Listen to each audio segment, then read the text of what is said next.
Bismillahirrahmanirrahim. Nasihat Syekh Abdul Qadir Al-Jailani. Pada pagi hari tanggal 16 Jumadil Akhir tahun 545 Hijriah, di majlisnya Syekh Abdul Qadir Al-Jailani rahmatullah alaih menyampaikan ceramahnya sebagai berikut. Wahai, alangkah bahagianya orang yang telah mengenal Allah Subhanahu wa Ta'ala dengan segala kenikmatannya, kemudian menyerah kepadanya, meninggalkan hawa nafsunya, upayanya dan kekuatannya.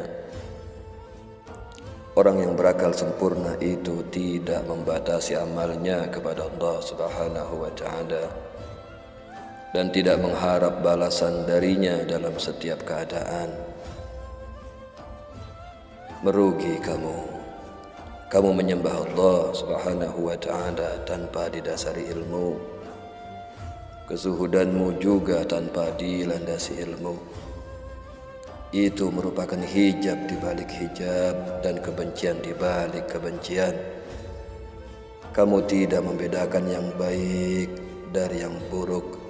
Bahkan kamu juga tidak bisa membedakan mana yang milikmu dan mana pula yang kepunyaan orang lain. Kamu tidak mengenal siapa kawan dan siapa lawan.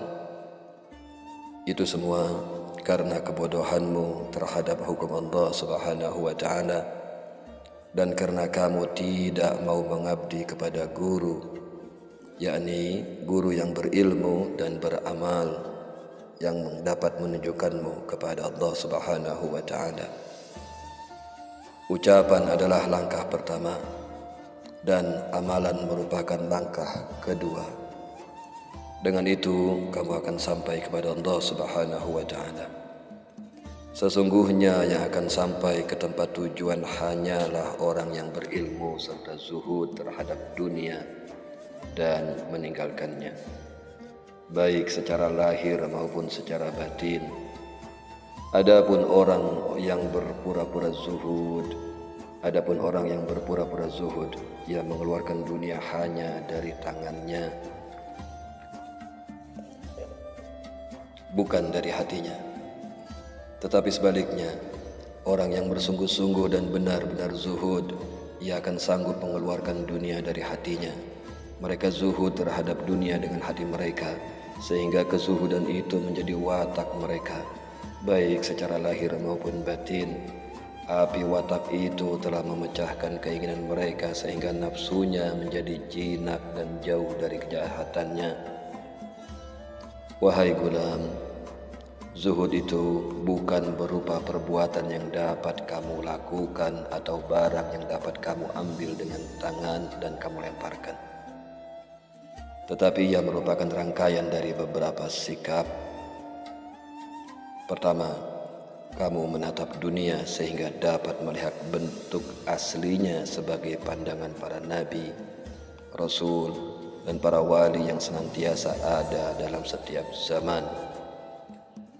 Penilaian kamu terhadap dunia akan benar bila mana kamu mengikuti perkataan dan perbuatan mereka yang terdahulu, yakni para nabi dan para wali. Jika kamu memang mengikuti mereka, tentu kamu akan melihat apa yang mereka lihat.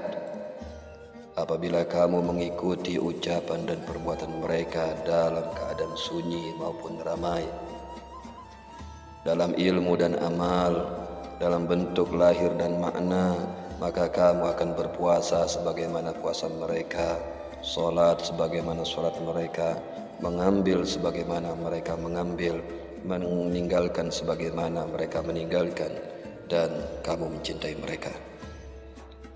Maka ketika itu Allah Subhanahu wa Ta'ala akan memberimu nur untuk melihat kehadiranmu dan selain kamu.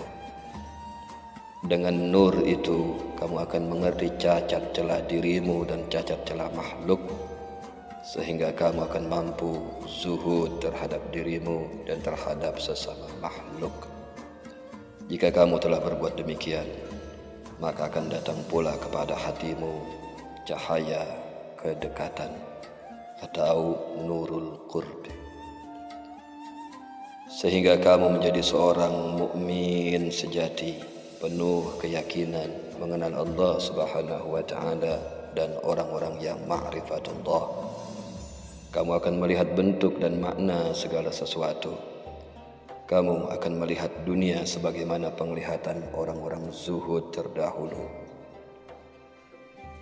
Dunia olehmu akan terlihat seperti situa renta yang sangat buruk dan menjijikan. Seperti itu pula lah wajah dunia yang terlihat oleh mereka. Adapun bagi seorang raja, dunia tampak bagaikan seorang mempelai cantik yang amat cantik. Sedangkan di mata para wali, dunia tak ubahnya seperti orang yang buruk wajahnya. Mereka mengambil bagiannya di dunia hanyalah dengan terpaksa, meski sebenarnya mereka tidak menyukainya, karena mereka selalu merindukan akhirat. Wahai gulam, jika kamu telah zuhud terhadap dunia, zuhudlah pula terhadap akhirat dan zuhud terhadap sesama makhluk. Jangan takut atau berharap kepada mereka. Semua perintah nafsu janganlah kamu hiraukan. Lakukanlah perintah yang datang dari Allah Subhanahu wa taala. Dengarkanlah bisikan nuranimu, baik yang datang melalui ilham atau mimpi yang baik yang bebas dari pengaruh makhluk. Jika anggota badanmu mati, kamu tidak perlu menghiraukannya. Tetapi jika hatimu yang mati, kamu harus merisaukannya, karena ia merupakan bencana besar bagimu. Sungguh kamu tidak akan merasakan ketenangan sejati kecuali jika nafsu, watak, perasaan, dan segala sesuatu selain Tuhanmu telah keluar dari hatimu. Pada saat itu kamu akan hidup di dekatnya. Jika nafsumu telah mati, tunduk, maka hatimu akan hidup. Kemudian jika Allah Subhanahu wa taala menghendaki, kamu akan kembali kepada makhluk agar dapat membangun dan mengembalikan mereka kepadanya. Dia akan menyeimbangkan kehidupanmu di dunia dan di akhirat, sehingga kamu dapat mengambil bagianmu dari keduanya, yakni dunia dan akhirat. Dia akan membuatmu mampu menghadapi kerasnya hati manusia, menunjukkan mereka dari kesesatan dan mengajak mereka mengikuti perintah Allah Subhanahu wa taala.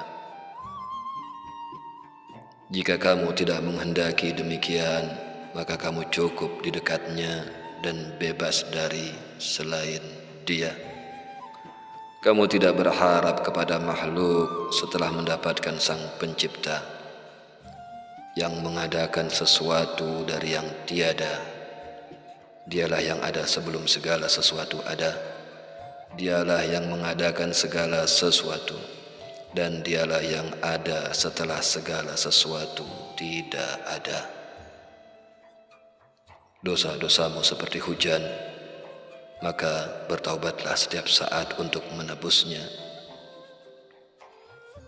Betapa meruginya kamu meremehkan nikmat-nikmat Allah Subhanahu wa taala. Kamu jahat, kamu hanya mengikuti syahwat, kamu jatuh terperosok dan perlu pelajaran.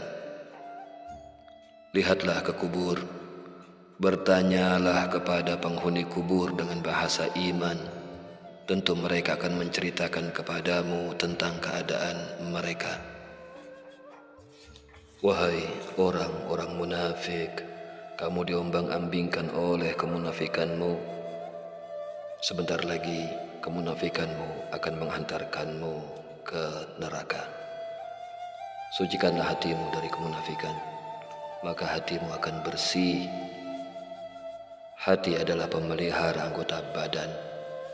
Bila hati telah lurus, maka anggota badan juga ikut lurus. Jika hati dan anggota badan telah lurus, maka sempurnalah keadaan seorang mukmin itu. Dia akan mampu memelihara keluarga, tetangga, dan masyarakatnya, pamornya akan menjulang sesuai dengan kekuatan imannya dan sesuai dengan kedekatannya kepada Tuhannya. Wahai gulam, perbaikilah hubunganmu dengan Allah Subhanahu wa Ta'ala dan takutlah kepadanya. Laksanakanlah hukumnya. Sesungguhnya Dia telah menugaskanmu agar menjalankan hukumnya serta mempelajari ilmunya. Amalkanlah hukum ini dan berikanlah haknya. Sesungguhnya jika kamu mengamalkan hukum ini, maka kamu telah mengambil suatu amal dengan tanganmu sendiri yang akan mengantarkan kamu ke hadapannya. Di hadapannya, Dia akan mengajarimu ilmu yang belum kamu ketahui, sehingga kamu bersama Dia dalam ilmunya dan bersama makhluk dengan perintahnya. Sungguh kamu belum menjalankan langkah yang pertama. Bagaimana mungkin kamu menginginkan langkah kedua? Jika langkah pertama telah dilakukan, barulah melangkah yang kedua. Wahai gulam, apakah yang kamu temui? Bagaimana kamu berjumpa dengan guru? Kembalilah ke belakang dan jadilah kamu orang yang berakal. Carilah ilmu, amalkan, dan ikhlaskan. Nabi SAW bersabda, "Tafaqqah thumma antazil," yang artinya dalamilah kemudian menyendirilah. Orang mukmin tentu mau belajar sesuatu yang menjadi kewajibannya, kemudian menyendiri dari makhluk untuk menyempatkan beribadah kepada Allah Subhanahu wa Ta'ala. Maka dia akan mengenal makhluk dan tidak menyukainya, dan dia akan mengenal Allah Subhanahu wa Ta'ala serta mencintainya dan mau berbakti kepadanya. Dia diikuti makhluk, tetapi ia justru menghindar dari mereka, karena yang ia cari adalah selain mereka. Ia tidak menyukai mereka, tetapi menyukai selain mereka. Dia menyadari bahwa sesungguhnya tidak ada bahaya atau manfaat, bahkan kebaikan atau keburukan di tangan mereka. Kalaupun ada, itu datang dari Allah Subhanahu wa Ta'ala, bukan dari mereka. Rabbana atina fid dunya hasanah wa fil akhirati hasanah wa qina adzaban nar. Ya Tuhan kami, berilah kami kebaikan di dunia dan kebaikan di akhirat, dan peliharalah kami dari siksa neraka.